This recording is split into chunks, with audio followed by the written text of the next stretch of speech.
and at the end of the day, story is key. So Yes, correct. yeah, I mean, it's important to have beautiful shots, good lighting, good track and everything. But you just gotta have a good story. True. People want to hear the information. Yes. Like, yes, you want it to make it look good. People just want to get the crux of things. They want a solution. True. You know, it's the same with businesses as well. You can do a sick video for them, but if it doesn't generate them anything, what's the point? I agree.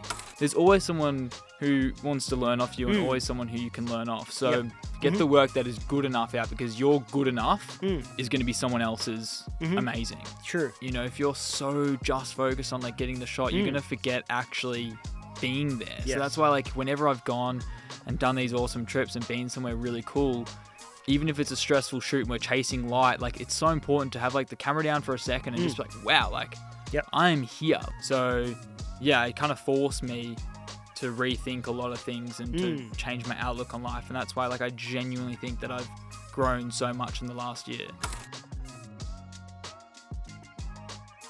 Jayden Beville is one of the most talented creatives in this space. But today's episode isn't just about his highlight reels, because what stood out to me the most from this conversation was his honesty. To be real, I didn't think this convo was going to turn out this way, but I'm really happy that it did, because we really go deep into what it actually takes to build a creative career without losing yourself at the same time. From battling self-doubt to learning how to enjoy the process to finding purpose beyond just hitting goals. Whether you're a filmmaker, an editor, or just someone trying to grow creatively, this conversation's raw, honest, and filled with insight. And it's probably one of the realest episodes I've done. So let's get into it. From looking at your page, I've seen you've posted photos of yourself as a toddler with a camera. Yes. Yeah. When did your love for using a camera start? Was it back then or? I really got into videography and photography probably around the age of like 13 or 14. That's young. And it was because of GoPro. I was massive into GoPros. Okay. Yeah, so I'm a big skier and I would always take my GoPro out when I skied. And like, then I started making little home videos with my GoPro, but I've always been creative. That's probably, so that photo of me like holding a camera as a kid, I don't know if I like wanted to be a photographer, but I used to paint, I used to draw, I think. Drawn to creative things. Yeah, I was always bound to do something creative. And then through that kind of teenage years of like falling in love with like the GoPro 2016 time period, I then like slowly went into like getting a DSLR and then, you know, was into photography and heard about Sam Calder and, you know, watched his videos and suddenly that's kind of where the spark started. So during that time, was it just a hobby or was it something like as a teenager, was it like I could do something with this?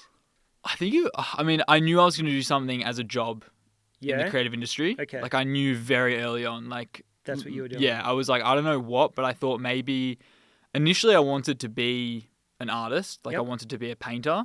Okay. I wanted to be like in a really niche sort of industry, but basically I know an artist who I met when I was maybe like 10 or 11 and he paints these dream scenes of sporting clubs. So like you put your best players all in like a locker room scene and it's like then hung up in the club. Initially I wanted to do that because I love sport and I love creating.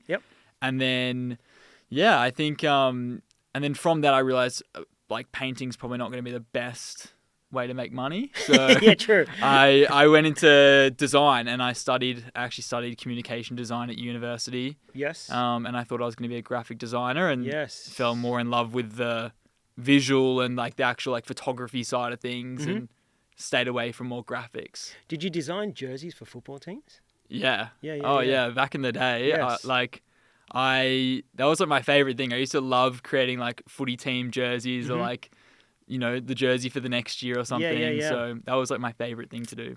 I used to like that back then too. I never got into graphic design, but I used to watch, you know how they just create, I remember seeing posts like American football helmets, but with like NBA logos, or they'd recreate logos. And I'm like, that is so cool. Like you can just do that. Like someone with just a creative mind can just do that and post it. Yeah, or it's like AFL teams as if they were NBA teams. Yeah, and exactly. It's like I used to love that sort of stuff as well. Yeah. I was so inspired by whenever I had graphic designer friends, I'm like, why aren't you doing this? This is like the cool shit.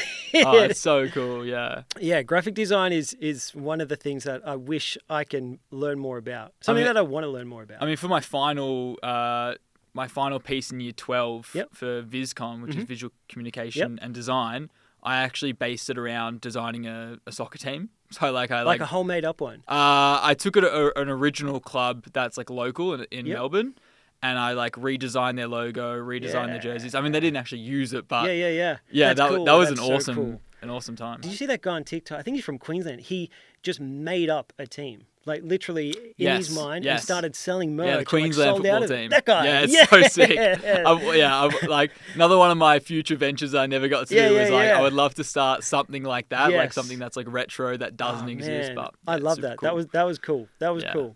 And then so you got through school. And then did you what were your initial goals? As in after university? After uni, yeah. After uni, well, during uni is when I found my love for videography. Okay. So probably my course was 4 years. Yep. And 2 years in, I was studying design and business. Yep. And I actually really wanted to quit uni. Like I didn't think I needed it. Yep. But I was already 2 years in. I had 2 years to go. And, I had like my parents and my family saying, look, like, we'll back you to do whatever you want, but I think the right decision is to kind of see it through. Yep. You never know when you're going to need a degree. True. So I saw it through and you kept going. Yeah. So, but by the time I was done, like I was literally like taking like literally weeks off uni to go traveling and to do jobs and things like that. So it was so on the back burner. True. Was it hard to try and do both at the same time? Was it frustrating? Yes and no. Like it was one of those things that I would leave everything to the last minute. And if I had an essay or something, I just like get it done. I wasn't too worried about marks or anything. Like I literally was like, P's get degrees, get a pass, and that's it. True. Just submit it. And what type of client? What were your first clients that you were getting? Were you like actively looking for them, or were you just creating as a hobby and people were reaching out? I was honestly just creating as a hobby and people started reaching out. Yep. I think my first few clients were people like within my network, like within my community. I think nobody knew a videographer in my community. So I think the first time someone was like, I need a video for something, they would call on me, and that kind of slowly spread around. I just became that guy to create small little videos for someone's business or an event or something. So, yeah. And then how did you like navigate what you enjoyed doing? Like, did you set goals at the time? What were you trying to achieve? Or was it just, I just want to make a living out of this? At the time, like it was probably early 2018. Yep. I'd probably say I literally just wanted to travel and create. Like I kind of got into that mindset of seeing all those travel creators looking at it like, how can I do that as a job?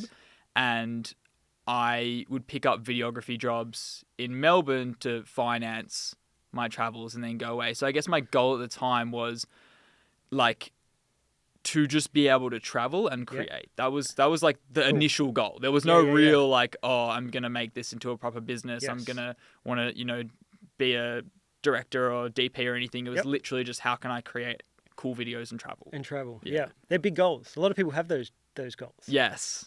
What are the steps taken? What's the plan? Like, how do you make that happen? Because a lot of people want that. Yeah. There's a lot, especially creatives. They dream of doing that. I think the first thing that like people that want to get into this industry, they want to get into traveling straight away. Yep. Like, and looking back at my journey, I'm glad that I don't classify myself as a travel creator anymore. Okay. Like, I think people wanting to get into videography and wanting to travel all the time, I think it is a good place to start in your community, in your like small town. And then when you have the chance, go out and create things for yourself. Like find the things that you like to do.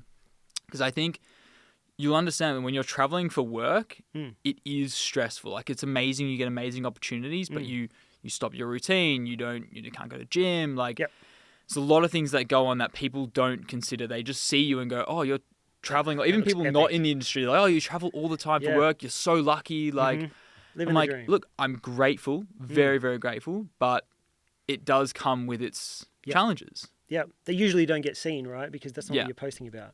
Exactly. So when did things start happening in terms of like, you're just doing work, you're doing these jobs, you're traveling for yourself and just creating cool videos while you travel? unpaid. Yep. Right? When does that start? When do you start benefiting off that? Yeah, I would say, honestly, it takes time. Yeah. Like, it was such a slow build. I mean, people think that, like, you know, I grew my following and all my clients, like, literally overnight. Like, it's over the span of 5 years, and it's just the last 2 years, I would say, it's grown exponentially. Like, it's just shot up. Yep. I think the moment was probably around 2022 where I feel like my work started getting a little bit more noticed. I didn't have many followers at the time. I think, as I said, I was like less than 10,000. Cool. But I was just getting noticed in, as I said, the community of Melbourne. Yeah. I feel like people here were seeing my work, seeing that I've done a video for someone else, and they were asking who did that. Yep. So I feel like my name was kind of just spreading around in my small little community, and then through that it just kept expanding and expanding. At the time, like back then, my enjoyment for jobs were very different to what they are now. For instance, like, they changed. Back then, I literally just enjoyed anything. Like I would pitch any industry, any business. I wouldn't care if it was real estate. I wouldn't care if they were a gym company. Yep. Like I just wanted to be able to create something fresh for someone, and obviously getting paid for it was amazing. Yeah. But honestly, I literally just wanted to create. Like I wanted to create for myself. But then if I was just creating for myself, I found myself having too much pressure on myself, and like I felt almost like boxed in. So I liked the idea of having an outlet, of being able to create, having a brief, and just that's crazy, bro. Yeah. That's so interesting because, like, I think for most creatives, it's the opposite. It's like when you're working with a client, you feel boxed in. And you're like, I have to do what they want, and I don't get to do what this has been it used to be my struggle for the longest time. I work with clients, kind of like what you're saying, and then I'm like, I feel so restricted. Oh, my perception's changed a lot. I will say that. Yeah. But then it was like trying to find time to do the things that I wanted to do so that I can create freely. Yeah. And that was my challenge at the beginning. Whereas like that, it sounds like you had the opposite in the beginning. Which is crazy because I haven't heard that before. I know.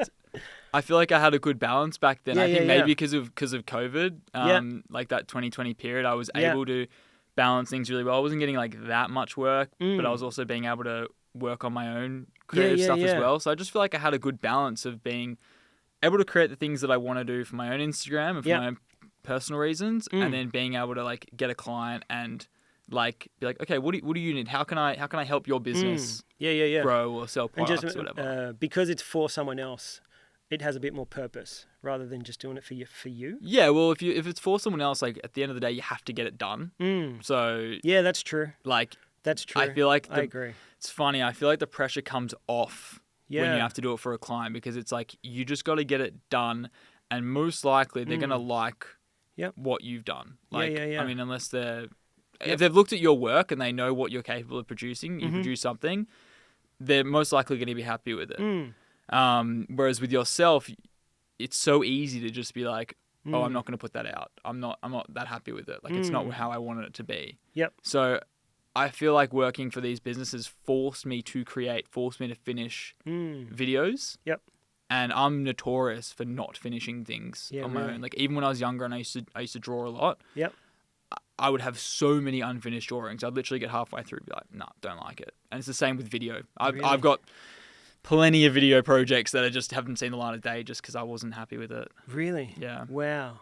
Is that what it is? You weren't happy with it, or you got bored of the process? You want to do something different?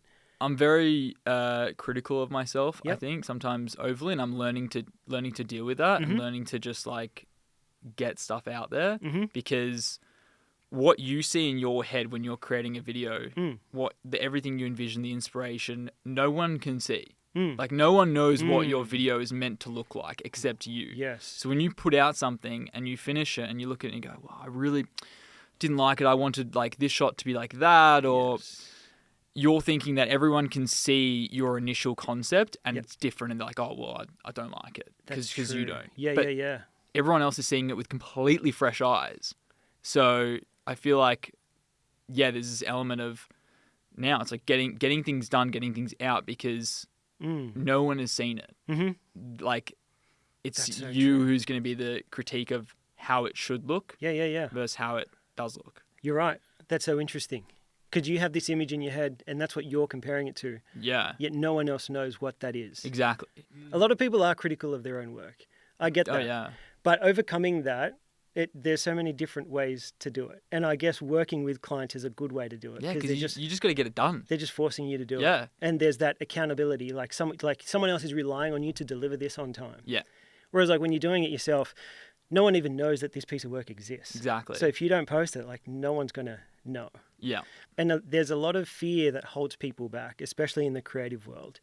A lot of it is self-doubt, imposter syndrome, thinking that your work's not good enough, and the work never gets out. The idea stays in your head, and it gets compounded when you go online and you see everyone else putting work out. And then it just gets worse and worse and worse. And a lot of people live in that, and then they see everyone else around them succeeding, and they don't because they're holding themselves back. Yeah. And I think it's worth speaking about, because the more people that I've had on who say that they do go through the same thing, the more I feel like it makes anyone who listens feel like those feelings, like it's okay to feel that way, you know, and you shouldn't hold yourself back because you feel those things. Yeah.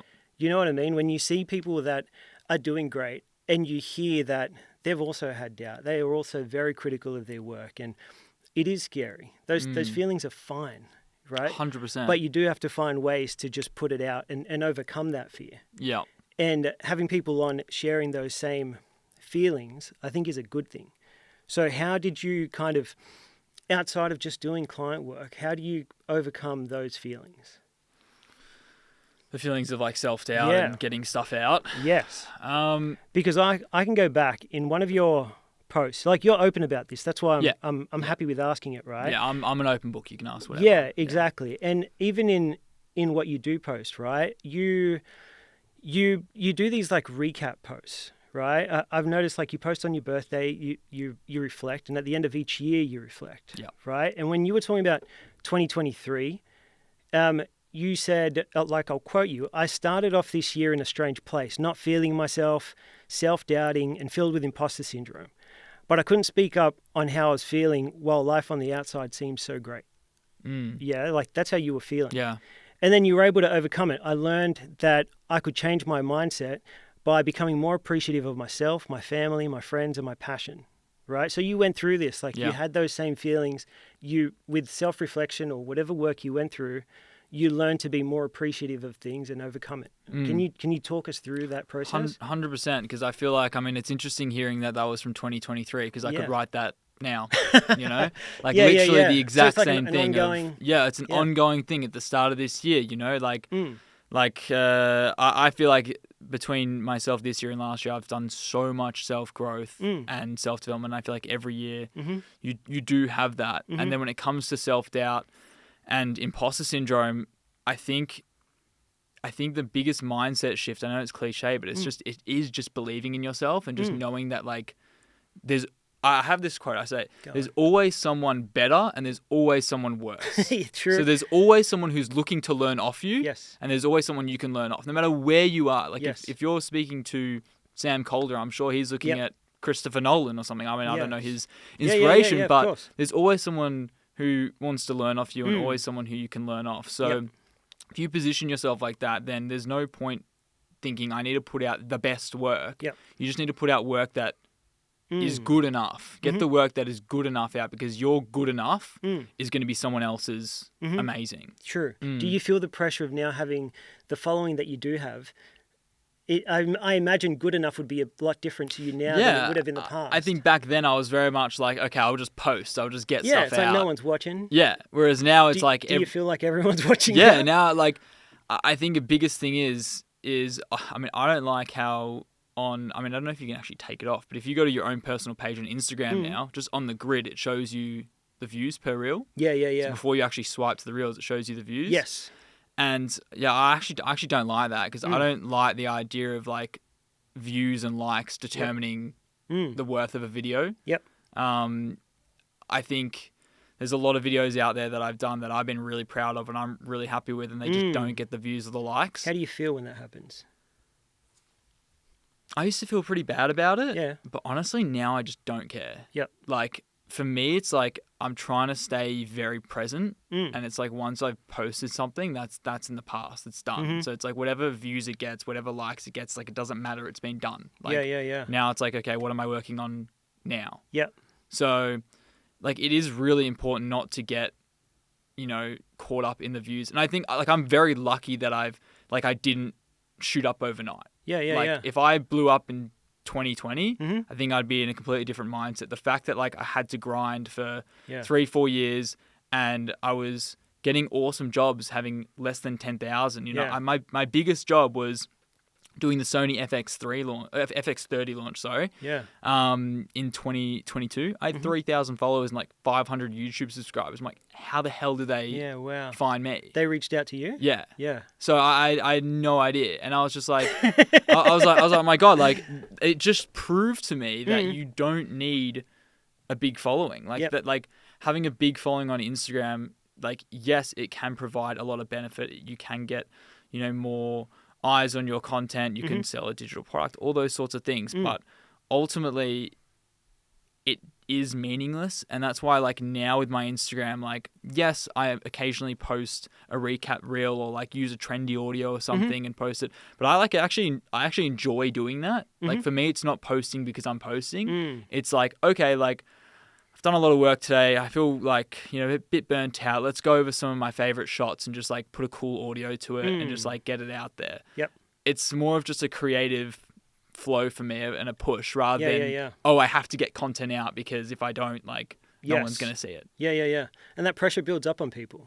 Yeah, it does. I think a lot of people think that, like you have to post all the time. People are going to forget about me. Yeah. I need to keep this momentum going. Exactly. And I think it's a fine balance of quantity and quality. Like I think you don't want to be that person posting, 5 reels a day. I mean, it works for some people. Like it depends what your values are and what you're trying to build. I think as a creative person, and if you brand yourself like an artist per se, like you're posting work because it's from how you feel. It's from the heart. It's from a creative aspect. If you're posting it to get work, like if you're a creator and you're like, I really want to get clients, like I really want to try and get as many clients as possible, then I would say, okay, well, you need to be posting regularly. You need to be posting, even just snippets of your best work because more eyes are going to see that work. The more eyes, the better.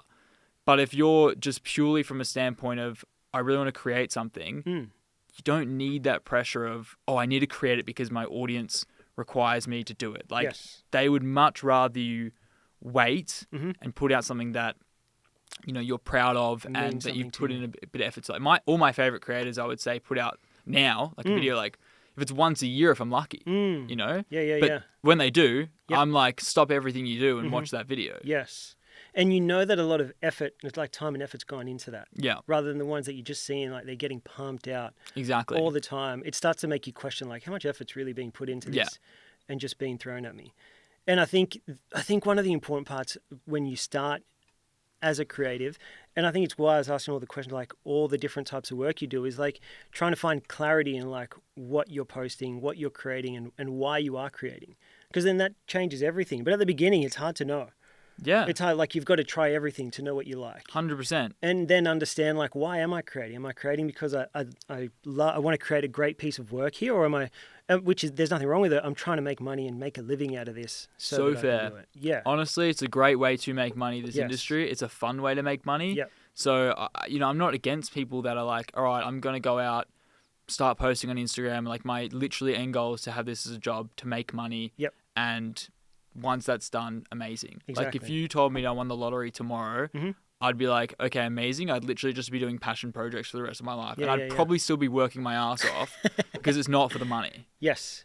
So if you're in it for the money, if you're in the creative industry for the money, then like I just don't think it's going to be as sustainable. You're going to burn out real quick. I agree. But I think it is also like a balancing act, right? Because you need to make money. Yes. Yes. Like I'm big on that because I remember being on a panel with someone and they were like, I'll shout him out, Elliot Grafton, absolute one of the most like talented creators I know. Yeah. He's someone that like loves the art. loves the art. And I remember someone asked a question in the audience. They talked about free work, doing free work. Yep. He was like, do free work, do as much as you can. Like just, Yeah. I'm about if you're, do spec work and create for yourself. But the second someone says to you, hey, can you make this video for us? And you're doing something for them. You got to charge. You got to make money because, it's money does make the world go round. I agree. So I think there is a fine balance of doing something that because you're passionate about and wanting to create. And then also that if you decide that, okay, I want to make this into a job, then there is that fine balance of how do I make money out of this? Yes. What is the best way to do that? Yes. And I think a lot of people struggle with that, figuring out how to do it. And it is, I had that. One of the first bigger clients that hit me up, I'm like, man, I'd do this for free.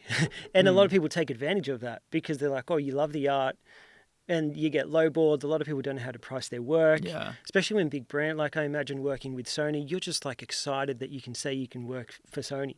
Yeah, and there's a lot of brands out there that will be like, hey, we'll give you a free piece of gear, but we want like 10 deliverables or something. Yeah, exactly. It's just not sustainable. And it's not. And it's, I think creatives shouldn't be afraid about like talking about money and ways to make money out of this because it allows you to keep playing the game. It allows you to create more work that has a bigger impact on more people. If you are not making enough money, you've got to go do the other thing, work in the call center. Like you're not doing what you want to be doing. You can't have the reach that you want.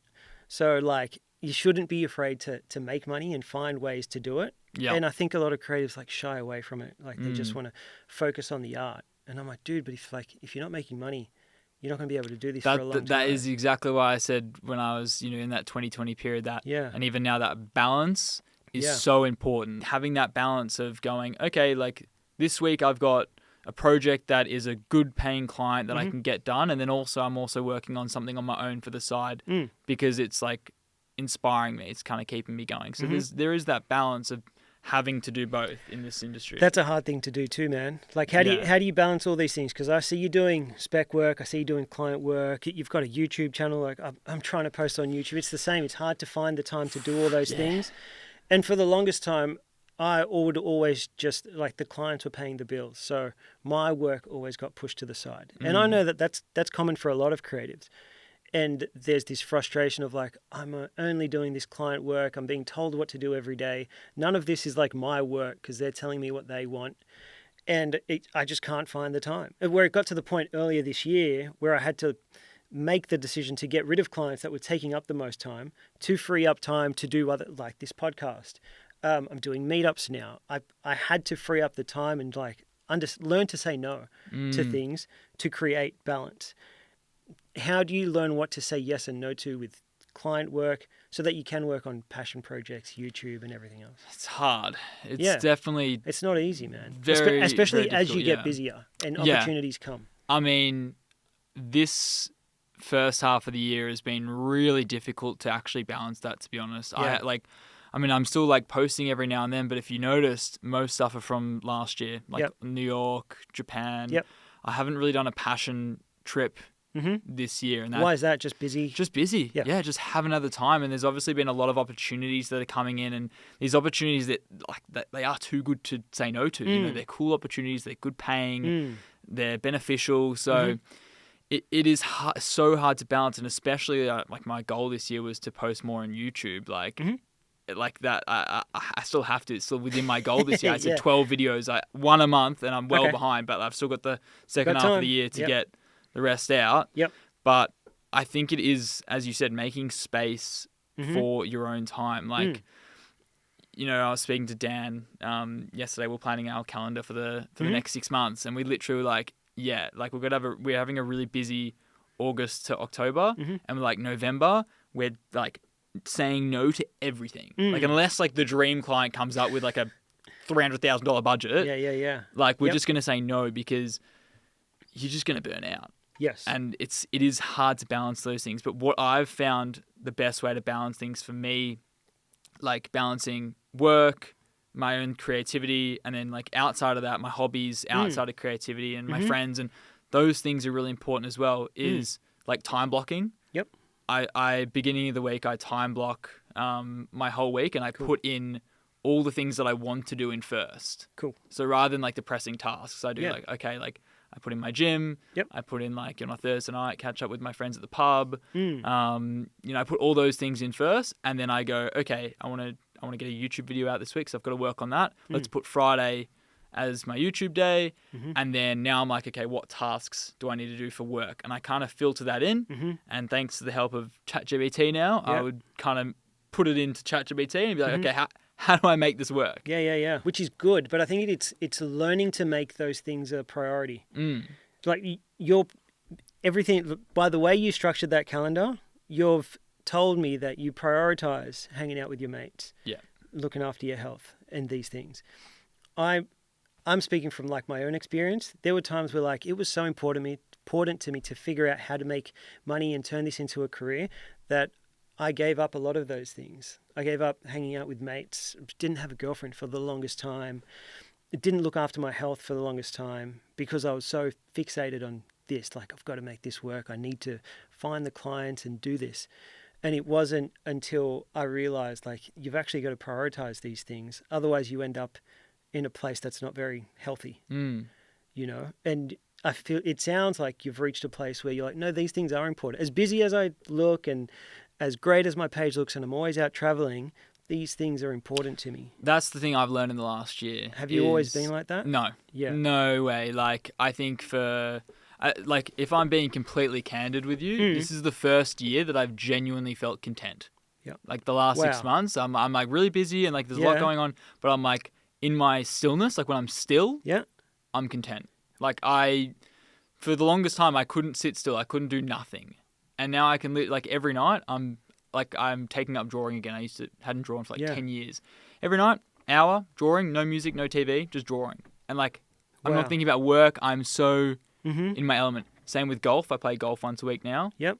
I'm not thinking about anything other than that exact moment. So for the longest time, I was thinking about, how can I make this work? How can I make money? What's my next project? And it consumes you. It consumes you, and you just get so stressed that you actually miss the enjoyment of the everyday. And like, I think what I've learned is if you can enjoy the mundane, then you can just enjoy life. Like if you're in the mundane and you're like, oh, this sucks, like I'm bored, like even when you're going to have a really exciting day, it's not going to mean that much to you because you're like, all right, when's the next one? Whereas if you're happy with your routine and you're waking up, you go get a coffee, walk in the sun, do a bit of work, like those sorts of things, and happy with literally the right now, like you'll be in a good place. Like I think a lot of people, it's important to think about the future, but I think a lot of people put way too much emphasis on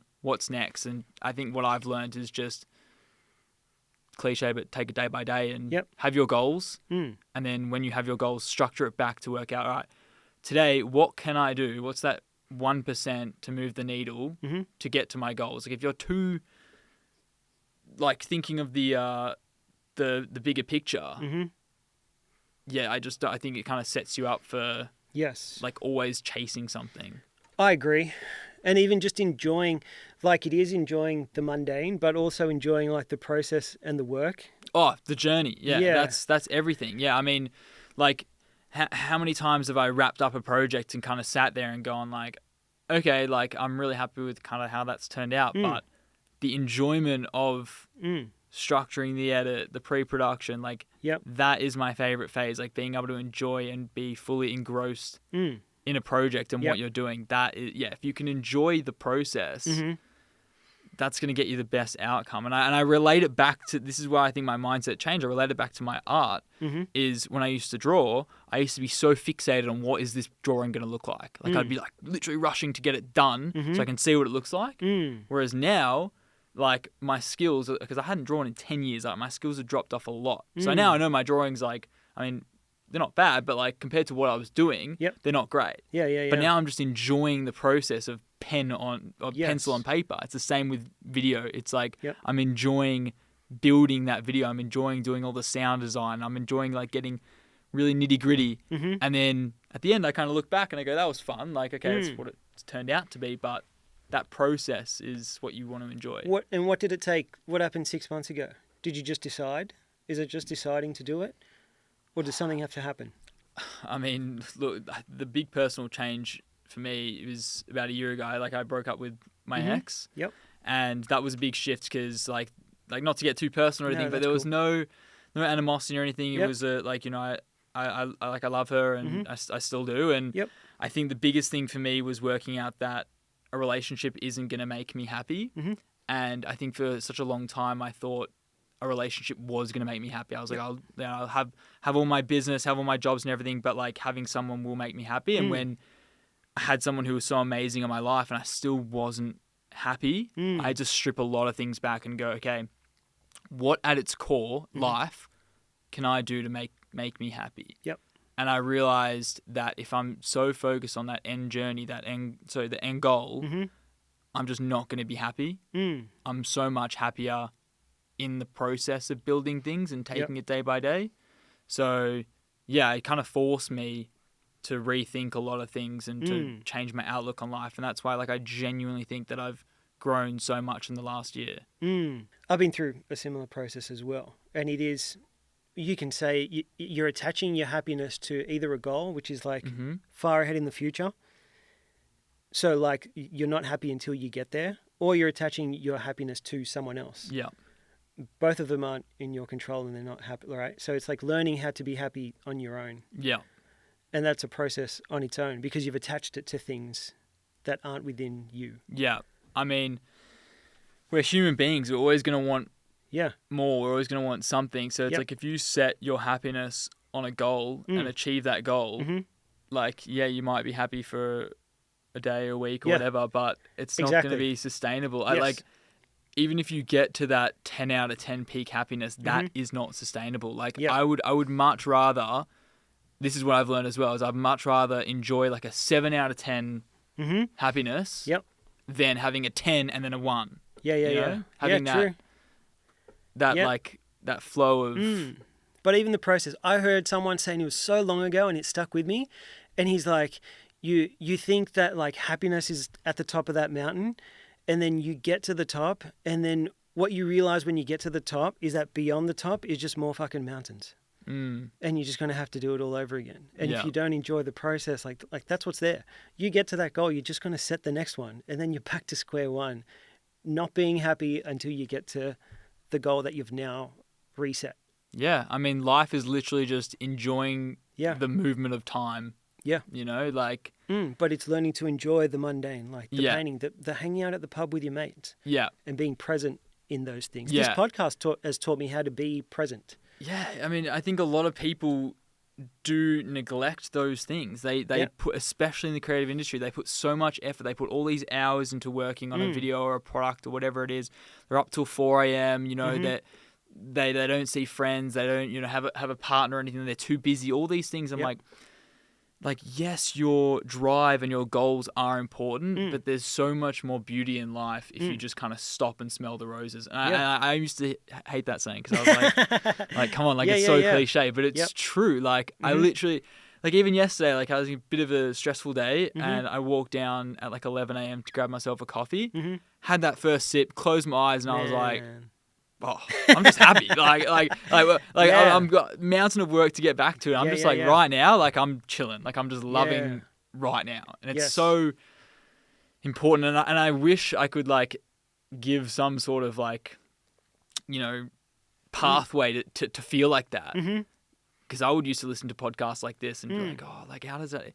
You just got to just continuously reinforce that mentality, and then eventually you'll get to a point where you're like, okay, like I'm... Yeah, and prioritize it too. Like I think that's important. Like we kind of just skimmed over it, but it's so important to be like, I'm going to take the morning to just chill. I'm going to walk to the coffee shop and enjoy my coffee. Like I'm going to hang out with my... Like prioritize it. Put it in your calendar. That's why I say time block it. Because if you time block it, you shouldn't be... guilty. I used to have the same thing. I'd go out and play golf and feel so guilty the whole time. Same. I used to feel guilty watching Netflix. Yeah, because you feel like you're doing something that you're not being productive. Yeah, but I could be working right if you structure that time in, you've put together a calendar where you know you're going to get your tasks done, but you've also prioritized, you know, stillness and enjoyment and hanging out with friends. You have to enjoy that time. It's like that is time saved for you to enjoy. Yes. It's the same with like a money sort of thing. Yep. Like, I feel like a lot of people have like separate bank accounts, for instance, and in one of their bank accounts they've got their liquid spending. So it's like spendings that's not savings, and everyone's always like scared to touch that, Yeah. But at the end of the day, that's money that the percent that you've earned that you're like, this is for my spending. Yeah. So you should be able to enjoy spending that money. Yes. Obviously don't willy-nilly it. Yeah. But like if you're saying, okay, after every job I'm saving 15% for like just fun. Yep. And then at the end of the month you've got You're right. a couple of grand in there. Yep. You should be able to go, I've saved that money to enjoy, so I shouldn't feel guilty spending it. I agree. Yeah. Yes. And the same goes with time. Exactly the same goes with time. I'm doing that. I've learned this. You're saying something that I've recently learned. Yeah. And it is that for me, because when I was single for the longest time, just work all the time. I'm watching Netflix. I feel guilty. Now that I have a girlfriend, it's like I put aside that time and I enjoy that time. It's time blocked, right? So I guess you would say, right? On this night, this is what we do. On Sundays, I'm not working. We're hanging out on Sundays. Like, that's our time, and I don't feel bad.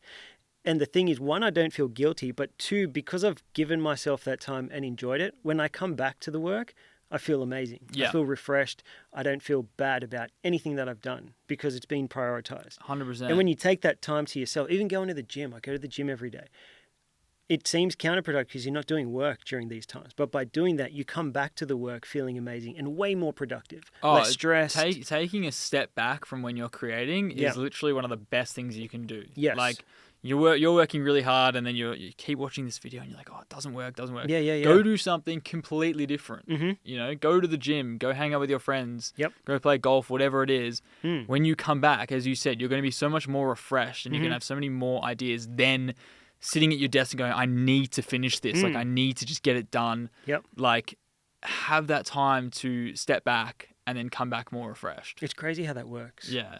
I want to talk about Dan for a bit. So you've partnered with Dan. Yeah, he's my business partner now, which is exciting. Like, how officially. did this come about? How did you find Dan? Dan and I have known each other since just before 2020, so late 2019. Cool. Is when we met each other, and literally just from Instagram, like just the community. Yeah. It is. Yeah. There's always people that kind of comment on your work, you comment on theirs, and I feel like at the time, back in 2019, we were both very much in our same growth period. Yep. And early development, and I was he lives on the Gold Coast, and I was up on the Gold Coast. Wow. And you were in Melbourne? I'm in Melbourne. Okay. Yeah. So I was up on the Gold Coast with some mates who aren't creative, and I brought my camera and things like that, and I was like, I really want to do something creative. So I remember he was the only one I knew on the Gold Coast. Yep. Messaged him, we caught up. I think I remember he just bought an FPV drone. He flew his FPV drone. I was just kind of watching. Yeah. And yeah, from then we just instantly connected. I think we connected so much so on a creative level, but way more on a personal level. He's like my twin brother. Like, people think we're literally brothers because we like the same things. We have a similar creative style. Like, everything's so aligned. And for years we were going on all these trips. We'd always go on trips together because I feel like once you find someone that you're good at traveling with, you're friends with outside the creative industry as well. Yep. There's this feeling of this is a good bond. Let's continue this, So we went on heaps of passion trips. Wow. And then it started being okay, I need an extra hand on the job. And the first point of call was I want to get Dan on board because I trust him. Yep. I trust his creative ability, but also we get along. And I think getting along with someone is so underrated. And even in general, even if you're working with a client, you can be amazing at what you do, but getting along and being a good person is much more important.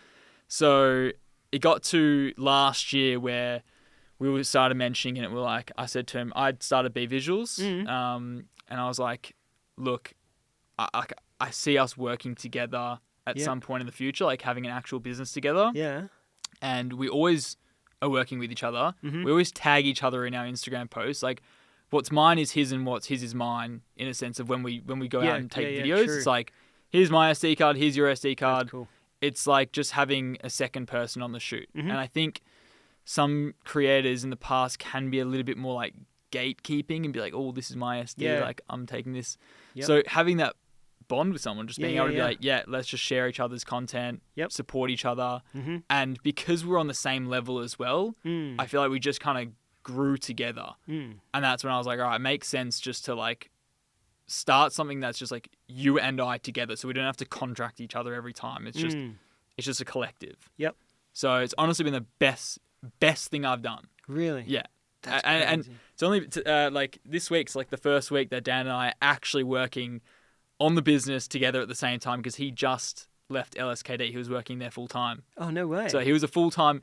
I don't know how he did it. He was working full time for a company as a videographer, managing his own personal socials, and then doing external client work as well. Like, damn. So he works hard. He works so hard, and like I was always thinking, I was like, I got in such a routine of like, you know, obviously I didn't work full time for someone else. So I was like, okay, like if after 6 p.m, like I'm switching off, like I'm not doing anything. He's like, oh, can we jump on a call like 10 p.m. tonight? Wow. I'm like, oh God, like no.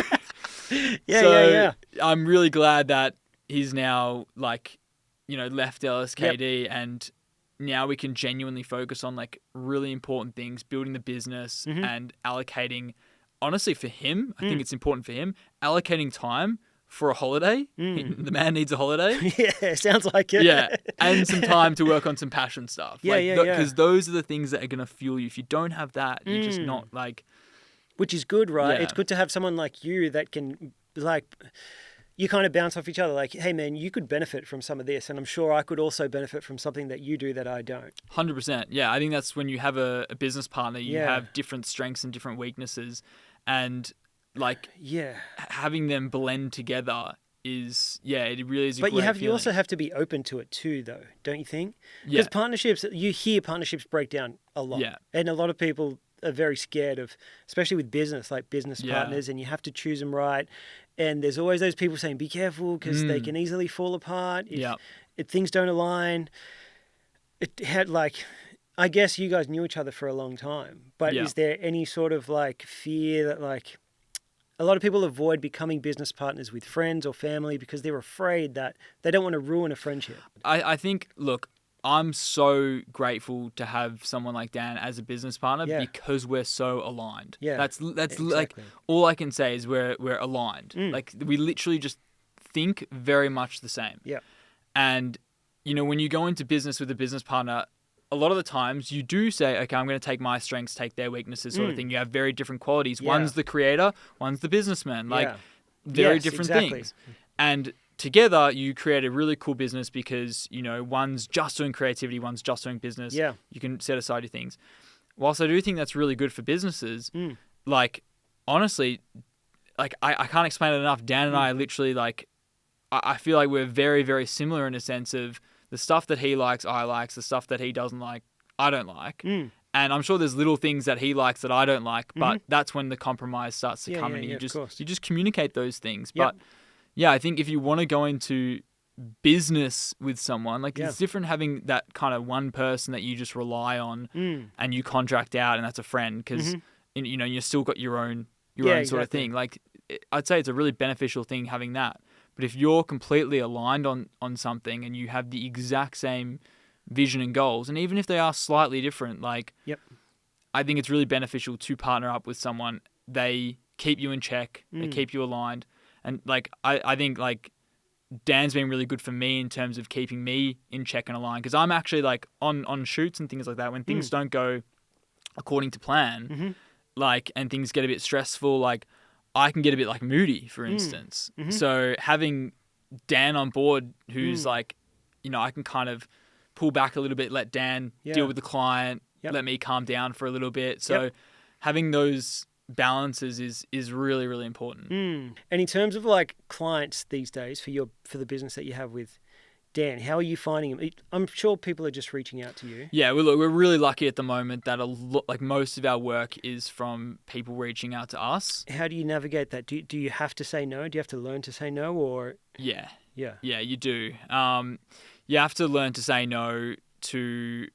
Yeah, you just have to learn to say no. I think that's it. There's straight up. There's no other way to put it. There's no other way to put it than you just have to learn how to say no. But I think now that we're running a business, we also have to if a client comes to us, I mean, we're trying to run a business now. So it's like if we do say no, that could affect, years worth of work if they're a really good retainer. Yes. So it's about saying no with what you're doing, but with the business side of things, it's saying, hey, yeah, come to us. We can help you, but look, we can't do the work right now, but we know someone that can. We can contract someone out who's a videographer. Yeah, cool. Like that's the one thing about having a business compared to being a freelance is that as a freelancer, they're coming to Jayden Beville and they want to work with me. Correct. And if I say, oh, well, I actually can't even get someone else, they're not going to be too happy. Whereas they now come to Be Visuals despite, probably wanting to work with Dan and I. Yep. We know that we're going to filter someone that is up to the standards that they're going to still get the best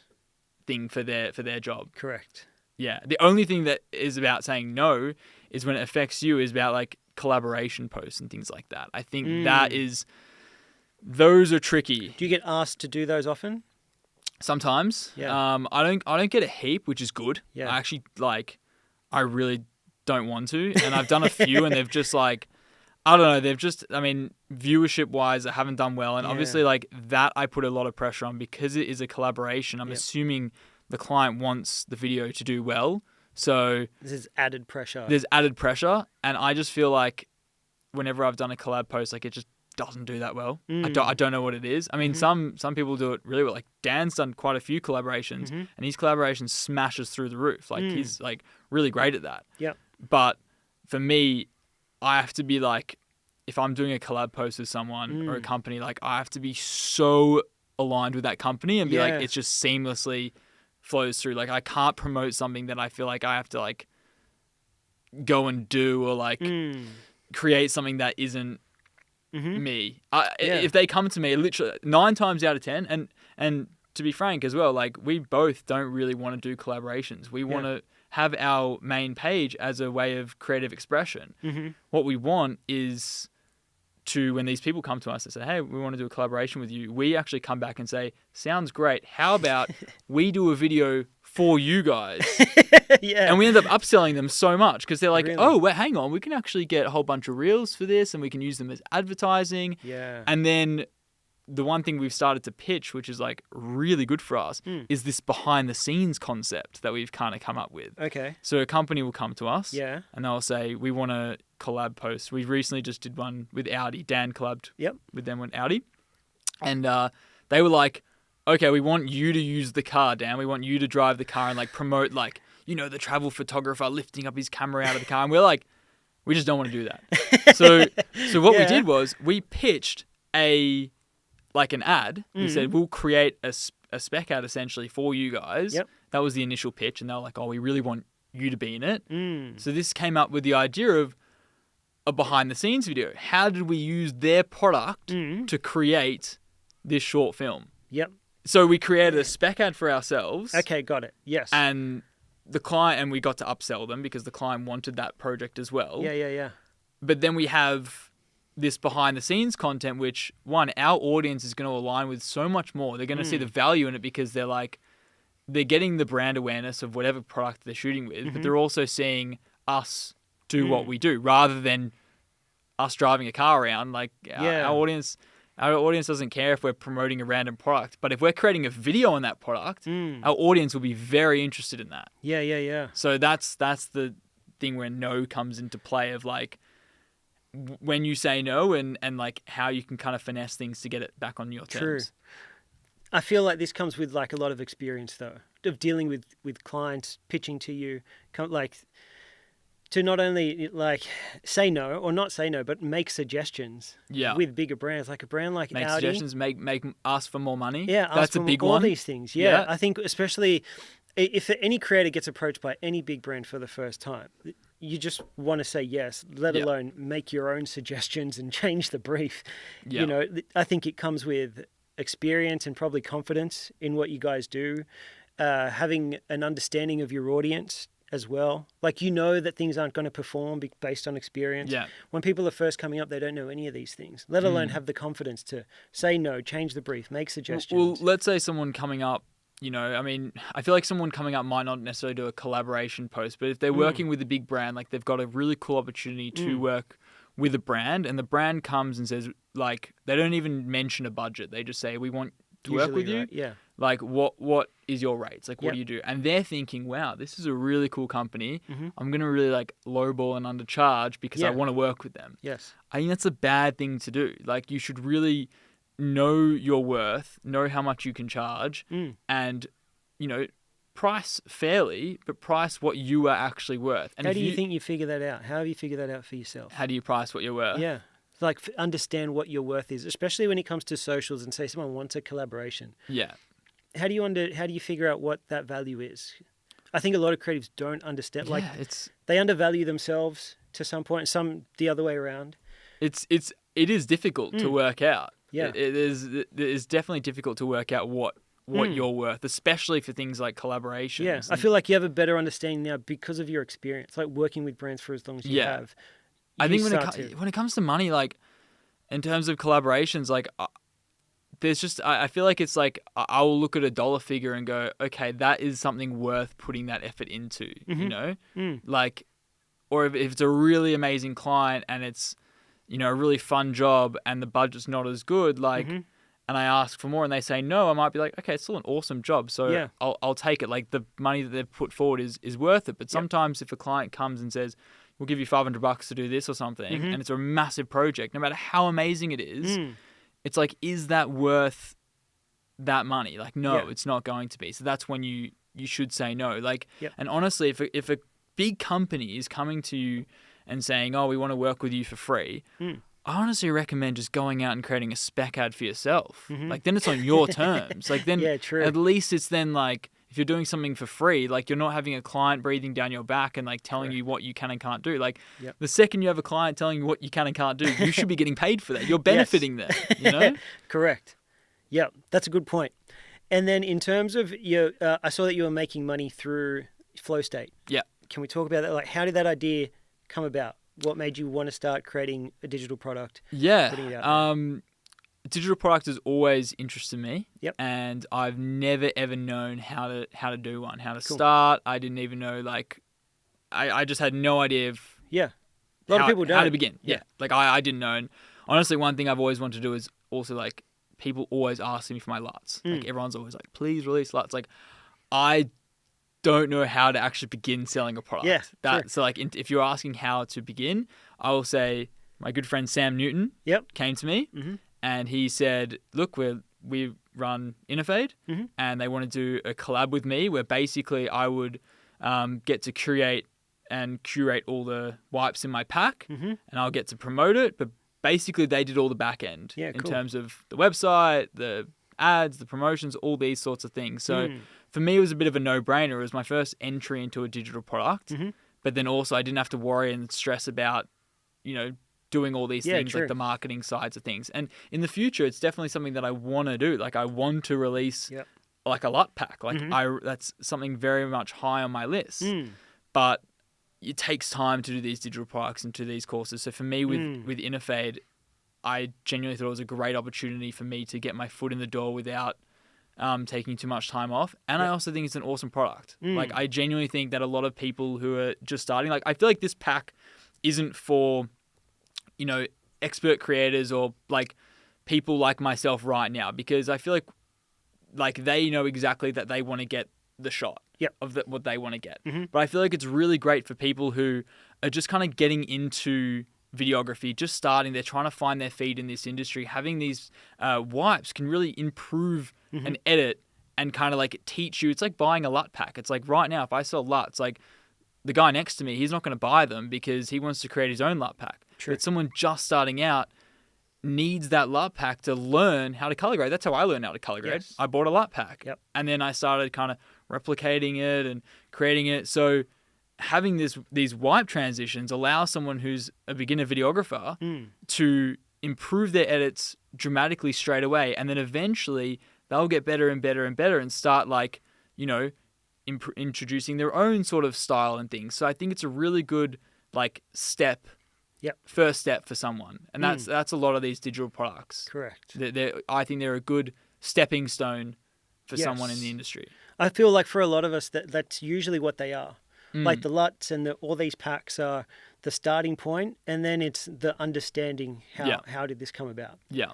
And then reverse engineering it, I guess, and making it suit your own work. 100%. Like, as I said, with this, I really wanted to make it clear that it is for people who are just starting out. Like, I get a lot, like, I feel like sometimes my DMs kind of get overloaded with people asking, like, literally the simplest of questions in videography, and I can clearly see they're just starting out. So, yeah, cool. Like, I want to help people who are just starting out, and I think having a pack like this really enables them to just get their foot in the door, find their feet in the creative industry, find their feet with their editing style and their flow. Yes, which is good. How much, like, have you guys taken the time, especially for your page, do you, like, identify who your audience is? Like, it sounds like you have, but there's two different types of audiences here, right? When you work with brands, you're working with businesses. What made you realize, like, actually there's these beginner creatives that are part of my audience and following me, and I can help them too? Was there that realization? Yeah, there definitely was I feel like my audience is very much split 50-50, and half the people are there who aren't in the creative industry, and they're literally there just to appreciate creative work and art, and then half the people that are videographers and creatives and are looking to my page for some form of inspiration. So it's a balance, and I think when I probably started realizing that people really resonated with, like, my creative work and my story was when I started, like, posting on YouTube a little bit, and I was getting a lot of comments and questions, and I started getting DMs, and I was like, oh, there's a lot of people who are, like, just starting out. It's now's a better time than ever to get into videography, because, the technology is just so good that you can be good like that. Whereas, when we first started, like, we were dealing with, like, Canon 80Ds and, like, color grading, like, not even log footage. So I feel like realizing that there's a lot of people who are wanting to get into this industry, I initially had that self-doubt of going, but how can I teach someone something? Like, I'm not that good. And then I realized they're in a similar position to what I was in 5-6 years ago. What would I say to myself back then? Like, literally, like, I would tell myself that, one, it's not going to happen overnight. But I would try and give myself as many tips, tangible tips, to help them improve. So when people come to me and, they're like, I want to put out a YouTube video on tips and things like that. Like, for instance, YouTube, like, I'm not monetizing any of my videos. Like, it'd be cool to have a sponsor, I guess. But, like, honestly, like, my mind isn't to, like, I'm hopefully putting out a YouTube video over the next couple of weeks about shoot day anxiety and dealing with, like, when you're rocking up to shoot. I struggled with that so much. And I know it's very, happens a lot for people early on. I really get, like, a big sense of joy in helping someone and seeing someone improve, and someone came back to me like, oh, your tips really helped. Or, those, the flow state wipes really helped me improve my edit. Like, that sort of stuff just makes me really, really happy. And it makes you understand, like, what to create as products or how to help people, right? It's usually like, what did I need 5 years ago? What would have helped me? And now you're in a position where you can help. It's obviously not you 5 years ago, but there's so many people who are in that exact same position that you've been in. 100%. I mean, do you know Tom Nosky? Yes. Yeah, he's amazing with what he does, and I think he always talks about, like, his literal target audience is just him a few years ago. Exactly. Like, exactly. He literally says, like, he's like tries to almost talk to himself, like it's almost like a portal. And I think if you can get in that mindset and go, okay, like, how can I help myself 5 years ago? You'll not only help a version of you, you'll help so many other people that are like you. Exactly. And that's also where the self-doubt kind of goes away, because a lot of the times it is that, who am I to help someone else? Because you're thinking of all these people that may be ahead of you. Like we said, like that game of always thinking that someone's ahead of you. When you understand that you're not selling to those people, you're not trying to reach those people, you're trying to reach those guys that are a few steps behind you, all that fear goes away. Because 100%. if those people ahead of you, even this podcast, I know that it's the exact same thing. When I started this, all the questions that I ask, all the people that I have on, all I'm trying to do, I'm imagining the guy who I was 5 years ago, and knowing that there's people in that same position who want to learn things. And all I do is ask all the questions I had 5 years ago when I first started out. That's literally how I think. Would I have wanted to know the answer to this when I first started out? Yeah. That makes it a valid question for me. Yeah. I mean, it's even the people that are like not just starting out and they're not an expert. They're in that middle zone. Like I feel like that zone's like almost no man's land. It's like that's really hard to process because you're like, all right, well, I've been doing this for a couple of years. I'm not exactly where I want to be. Even people like that, a lot of people want to learn from people like that because they're just that one step ahead. Even if they're one step ahead, it's like, wow, okay, like you might not think you're in a really good position, but I'm in a worse position. I want to know how you got to where you are. Correct. So I think for people, and I think one of the best things people always say, surround yourself with people who are like better than you and you can learn from.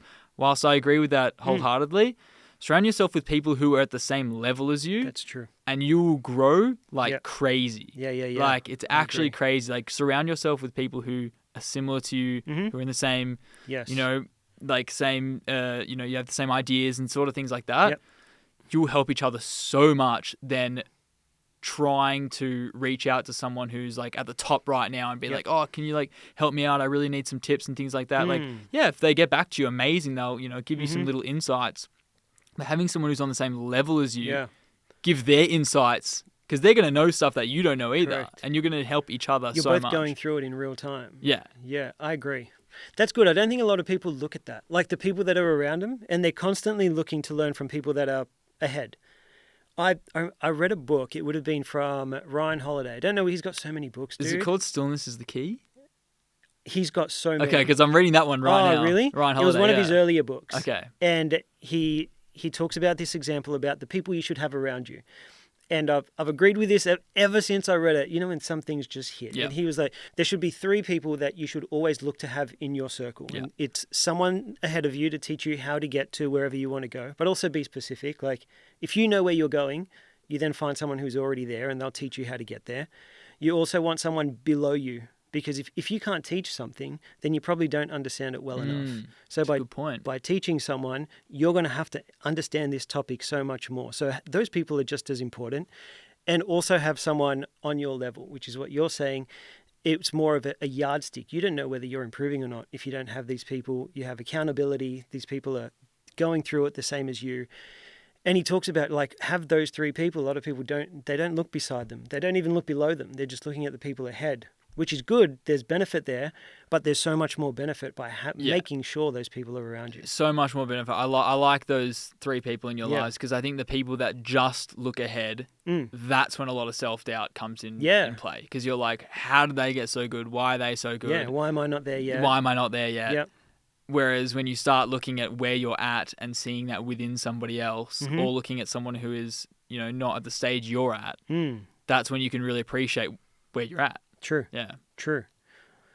I want to ask you if you've got a lot of success, right, on socials right now, and that helps a lot. But if you woke up tomorrow and your account was at 0, like there was just nothing there, what would be the first steps that you take to get back to where you are now? It's a great question. I don't know if I would be as hungry to reach the 100K or anything like that if it was gone. Why is that? I just don't think it really matters too much. Like I yes, there is like more eyes on my projects and things like that, but I still realistically like where I was at a few years ago when I had less than 10,000. Like I feel like I was still getting the same amount of reach. Did it feel like what you thought it would? I think I've always had a good mindset of knowing that followers don't really mean anything. I mean, in the sense of success. Yep. Like having an audience and having people like for me, it's better. Like I'm like, oh my God, there's so many people that can learn from me and I can teach. Like that makes me excited. Whereas like followers for me don't equate to money. So if tomorrow I woke up and I had no followers, what would I do? I would still be posting on Instagram because I like doing that. I like being creative. And I would really just keep focusing on the clients that I have, building really good relationships with them. And, I think having a client that you can continuously work with, whether it's a retainer or just someone that you've got a good relationship with, treat them the best you can. Like, don't ever neglect them. Like, don't neglect the work that you do have. Yes. I used to always think, oh, okay, like, great, I just locked in that client. Now, what's the next client that I can get? And I would kind of neglect the client. Having someone that is consistently being like, yeah, I like your work, I like hanging out with you, you're good to work with. That's all you can ask for. You look after those guys, right? That's all you can ask for. Yeah. And you have to look after them. 100%. I went through that same thing as well a while back for the longest time. I was saying yes to everything. I just couldn't say no to people. That was my problem. I felt bad. And I'd say yes to things. But what I realized, like the work became so overwhelming that I ended up giving like a shitty service because everything was like running. I was scattered. I was everywhere. But I just didn't want to let anyone down. I was just constantly working all the time. So you're right. You stop looking after those guys that love your work and love having you around. And then if you lose, like, you know what I mean? You have to be grateful for those people. Yeah. When you find good clients, like you take care of them. 100%. What if one piece of your work, one project could stay? The project I did with my nana. How is that? She's great. Yeah. She's 98. Yes. And lives on her own. Yep. And she's like my best friend. Like, honestly, like, I can speak to her about everything. The advice she gives me, like listening to her stories are amazing. Like, I feel like I've got a special bond with her that I've got with no one else. And that piece of content would be the one I'd want to keep forever. Not just because of, you know, I guess I was like happy with the way it turned out. Yeah. But that was amazing. Thank you. But it was just shooting with her. And like for years, I don't know why I never shot with her. Like she's like got the most beautiful aesthetic, old school house, you know, and like she's so great on camera. And not only that, like I honestly see her like every day. Like I pop in like as much as I can, like even for 5-10 minutes. Yep. But the whole experience of shooting with her and then seeing herself back on screen was like really a beautiful moment for me. So. Yeah, that piece of content will really stick with me forever in those shots. Yeah, and it lives forever too. Yeah. I think, it's so important. I think for so long I was putting off this video because I wanted to make it perfect. I think that's the thing. It was a personal project. I reshot some scenes like 10 times. Like literally I was like this video could have been done 6 months earlier, but I just wasn't happy with it. And then I remember my nana literally said to me, she's literally like, is this project going to come out before I die? Like, come on.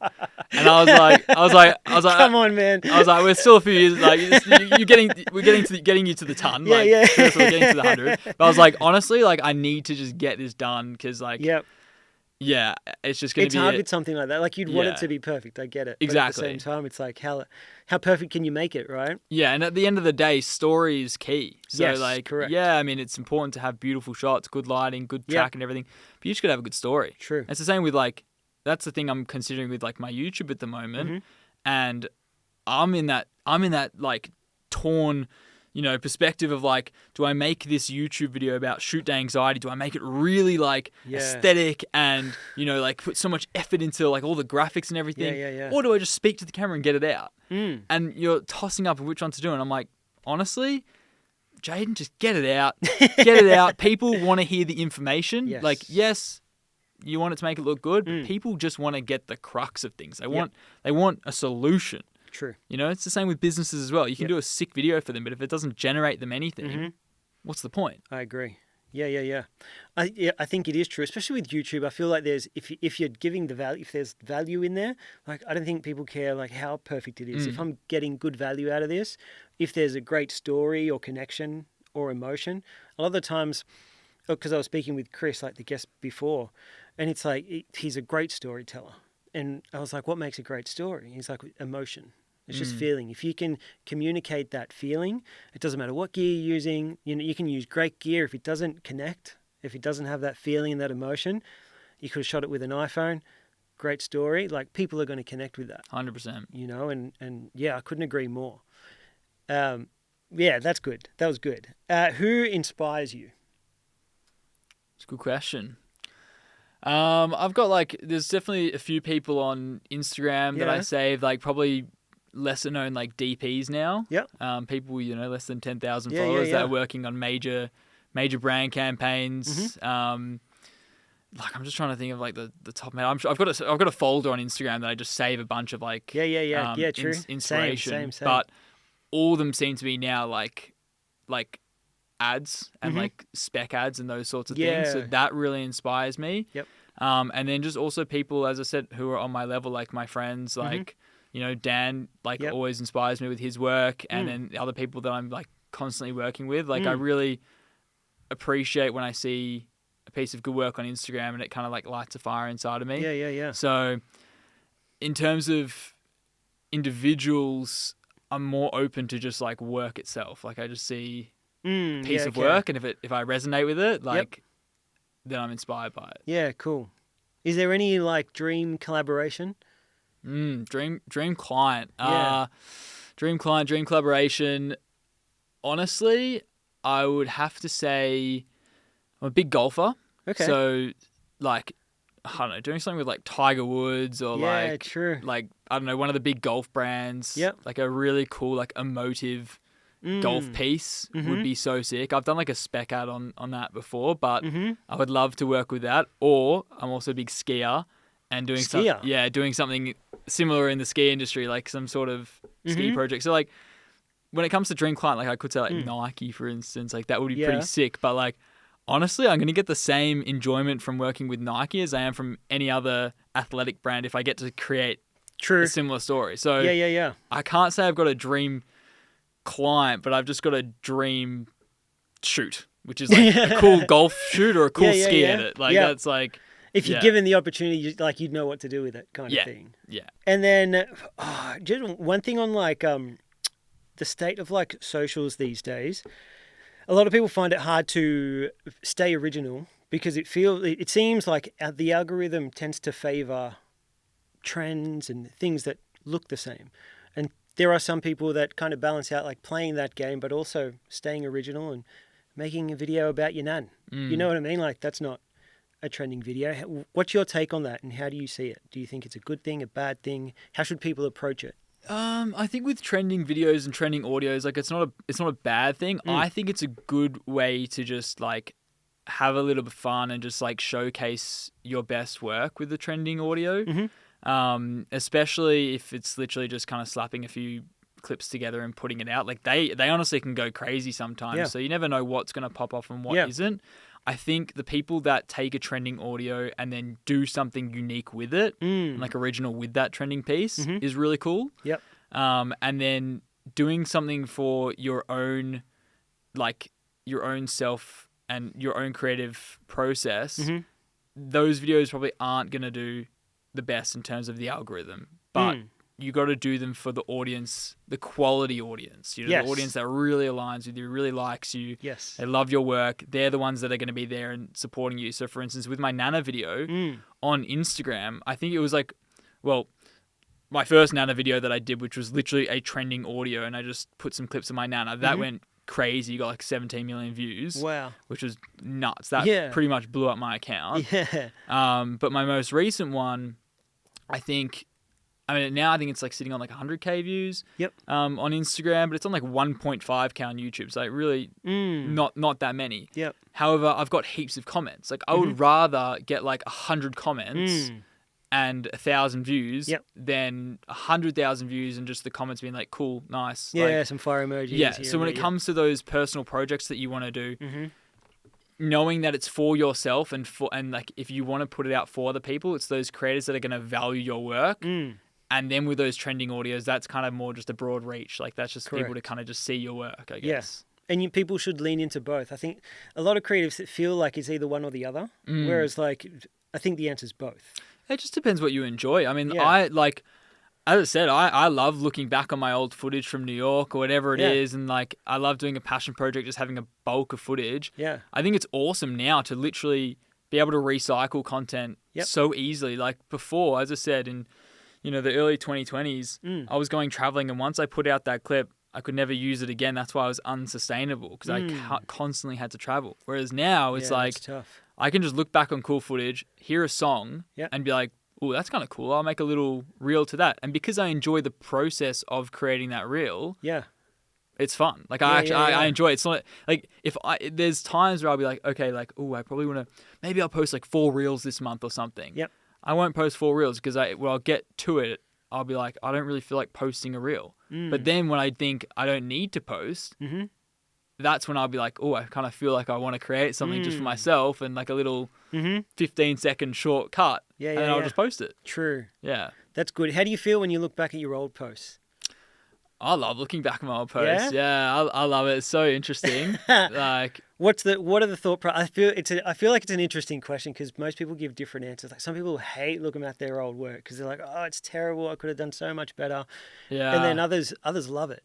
I love it. I think it's great. I think it's so good to look back on your old work, especially like, years later. You look back and you can.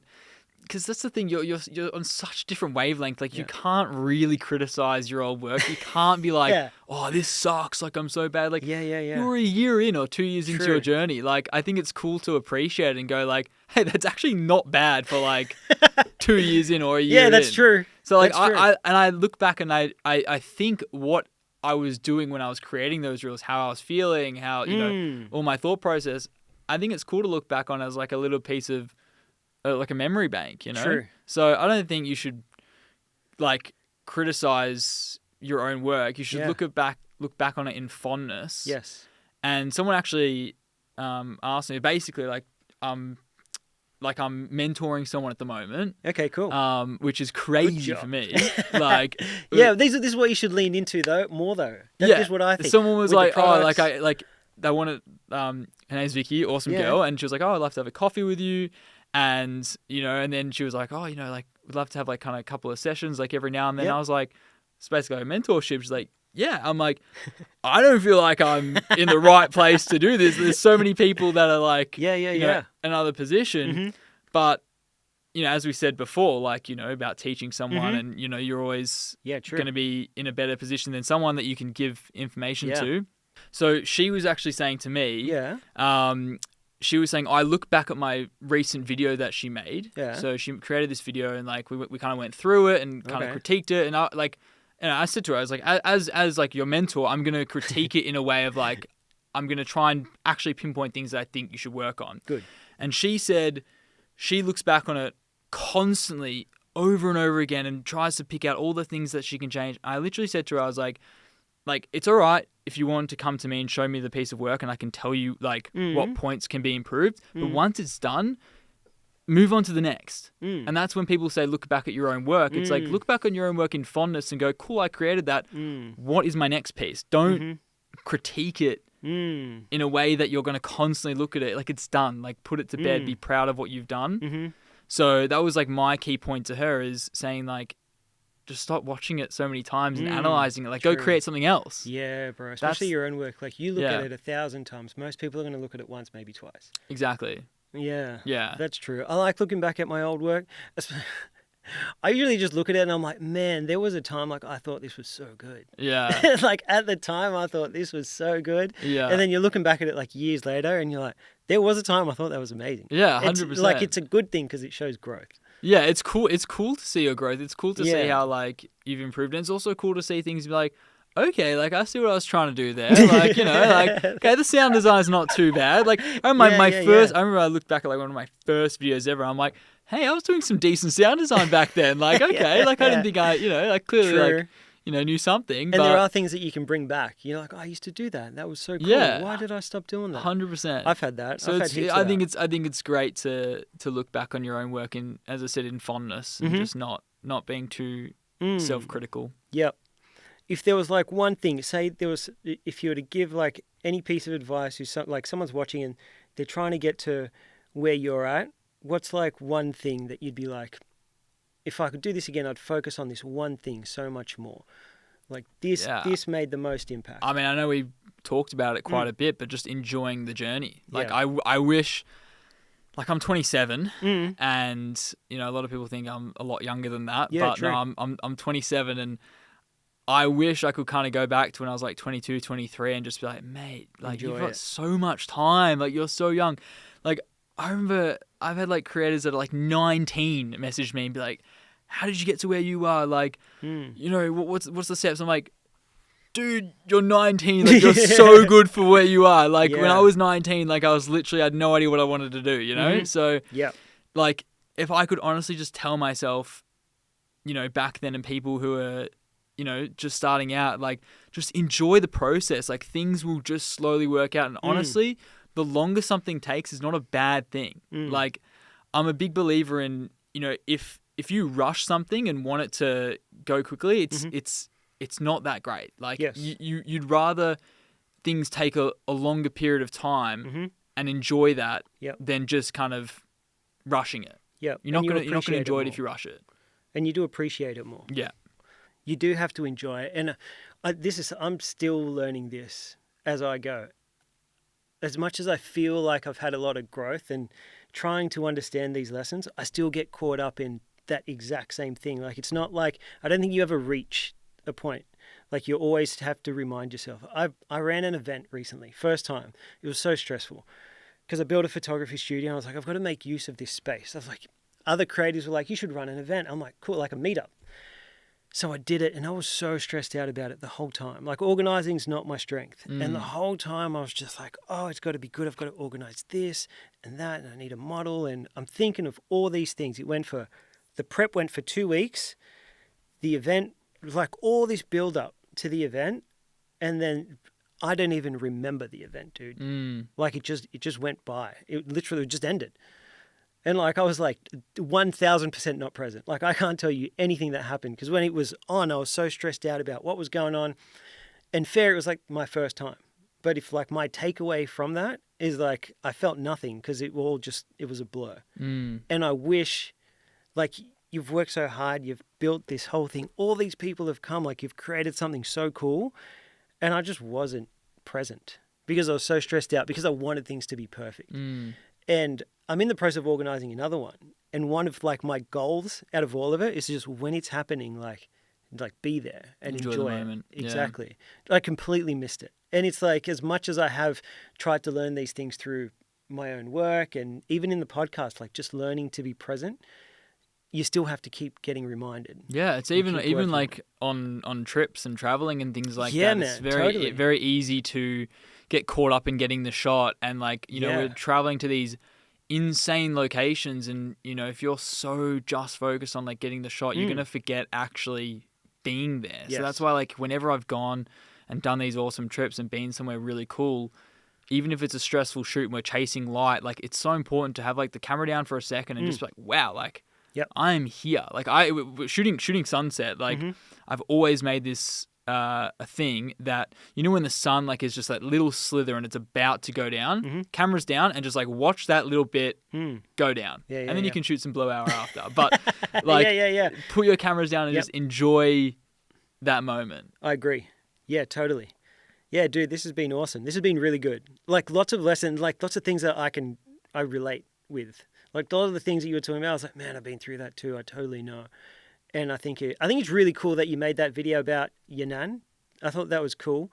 Because it reminded me of a lot of things too. Like, with my parents, my grandparents aren't around, but it's like appreciating that time that you have with them. And also, like, I know that from the video that you made, like, she has this whole story. And those things make you appreciate all those little things that you have now, because it's a sacrifice that she made for, same as my parents. My parents are immigrants, right? So they came all this way, couldn't speak the language, worked all these shit jobs their whole life for me to have what I have now. And I need to be grateful for those things too. 100%. And I think that's where that video you made really resonated with me. And it's good, and this is what I mean, like, you could make a trendy video that gets millions of views. You could do that may not get as much, but really connects on a deeper level. And I just wanted to mention that before we finish up. I really appreciate it. I mean, I guess, like, when I do create my videos, I try and do from a sense of what I'm feeling. And that video is very much about enjoying those moments and looking back on those fleeting small moments. Like, everything, you know, the voiceover mentions is, you know, just small things, like the pages of a good book in my hands, like falling in love, like those sorts of things that, you know, my nana's had an amazing life. Like, her story, honestly, she needs to write a book. I mean, I've filmed her a bunch of times to get her story out, but, like, looking back on her life, it's all those little moments that she appreciates the most. And now that she's 98, you know, she just always wishes she's like, you know, was a couple of years younger and can go back to that sort of life. So when you're here now, it's really important to just enjoy those tiny little things, even if it's like the sip of your coffee on like a nice morning. Like, just if you just like, you know, like it's people say like romanticize your life, but if you honestly just romanticize it and just enjoy every little moment, you feel so good. Totally. Yeah. Yeah. I feel like that's like the theme of like what we've been talking about is going back to those little things and appreciating it. Yeah. Whether it's within your work or not. And sometimes it is like those people around you, those people closest to you that remind you of those things. Yeah. Yeah. This has been good, dude. Thanks for sharing so much. Thank you so much for having me on. How'd you find your first pod? Good, yeah, really awesome. Yeah, I thought you were great, and I genuinely think you should do more. Like this is in that same space of helping creatives that are starting out or just a few steps behind you, and you have so much to give. Like, I don't know if you know it or not. Like half this time, like, I need to tell this guy, like, he has so much that he can teach people, and value to give. And I think you should really lean into it. Whether it's the mentorship courses, whatever. Some people do it and they don't have that, but I feel like you do. And I really appreciate it, and like it's definitely something that I really want to do. Like, especially like I can tell by the way you speak, like YouTube videos, whether it is a podcast, whether, you know, I've been on like a panel or a discussion or something. Like I really enjoy doing it, and to me it makes me like look back on my journey and I like kind of ignites that fuel inside of me as well. So yeah, it's been awesome coming on, and definitely something that like I want to keep continuing to give back. But if I'm being completely honest, like, you know, you're saying all these amazing things, like I hope people know out there that, you know, I, like, as I said, I also struggle with a lot of self-doubt and a lot of like, you know, even coming to this podcast, I'm like, okay, I'm so excited. Like I genuinely have come to a place of understanding, going, okay, I know I've got a lot of knowledge I can give to people, but I also think I'm like, am I the right person to be on this podcast? Like, what can I actually help people with? So you're always going to have your doubts, but yeah, it's just like looking at the glass half full and just looking at the positives. No, I can tell when you speak about it, you've got it lights you up. I feel like there's a lot in you that you want to get out. Yeah. Yeah, which is good. So I hope this was a good starting point 100%. For that. Cool. Thanks, man. Thank you. Legend. Cheers. Good stuff.